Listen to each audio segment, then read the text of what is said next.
To tennis in the year-ending ATP Tour Finals, plenty will be on the line for new world number 1 Andy Murray and the man he overtook for the ranking, Novak Djokovic. Depending on the results from the tournament in London, either has a chance to finish the year as the top player in men's tennis. To be honest, I want to play well here. I want to try and finish the season strong. I played, I would say, not my best the last couple of years here, and my goal here is to try and play good tennis. You know, I want to finish the year on a positive note after, you know, a really strong few months, and hopefully I can do that.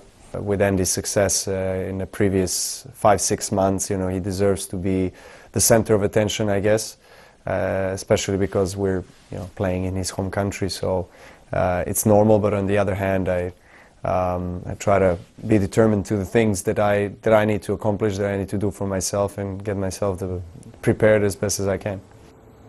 Now to Shanghai for the Federation of University Sports China, which signed a strategic partnership agreement with the Pac-12 Conference, one of the most noteworthy sports conferences in U.S. college sports. The deal, the latest bid to strengthen ties between the two nations through sport and promote college basketball in China.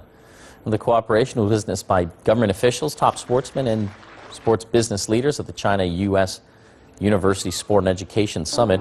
Pac-12 Commissioner Larry Scott says the agreement will help develop the sport at the grassroots level in this country alongside former Chinese basketball player Yao Ming's charity foundation. This year's topics included how excellent education and athletics can coexist in universities in China and the U.S. Participants shared views on the differences between the two country systems. Topics also involved in how cooperation and communication on university sports can foster growth and the opportunities and challenges of university sports development in China. The young generation of athletes are more eager to show their personalities. I think students will define themselves and show off their personalities both on the playground and in the classroom.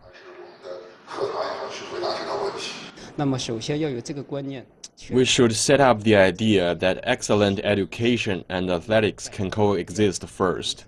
Based on this idea, we will start reforming our university's mechanisms, training facilities, and support system to make sure more students can do well in both sports and education.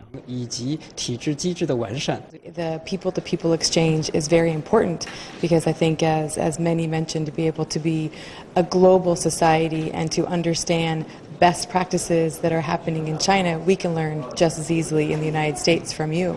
And our hope is together, through academics, through athletics, that we have the ability to really create a collaboration that is both fun, but at the same time really helping to explore both of our countries.